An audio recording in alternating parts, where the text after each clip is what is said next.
کسی بھی امام کے نزدیک یہ نہیں ہے کہ نماز میں ہوا خارج ہو جائے تو وضو نہیں ٹوٹتا، بدبو آئے یا آواز سنے وضو ٹوٹ گیا۔ یہاں پر جتنے فیصلے ہوتے ہیں وہ مسلک امام احمد بن حنبل پہ ہوتے ہیں۔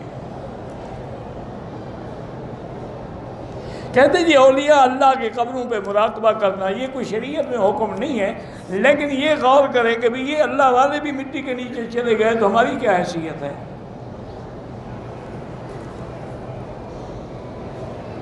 مدینہ منورہ سے جائیں تو پھر بھی بغیر احرام کے آئیں گے دم پڑ جائے گی۔ ہاں کوئی کام ہے، کوئی ڈیوٹی ہے، پھر دم نہیں ہے۔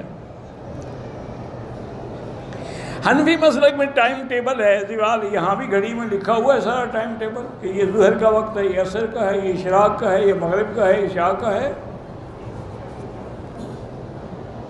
میری بڑی بہن کی اولاد نہیں ہے، اللہ سب کو اولاد صالح عطا فرمائے، اس سے کہیں کہ سورۃ یوسف پڑھ کے دعا کیا کرے، لیکن علاج بھی کروائے۔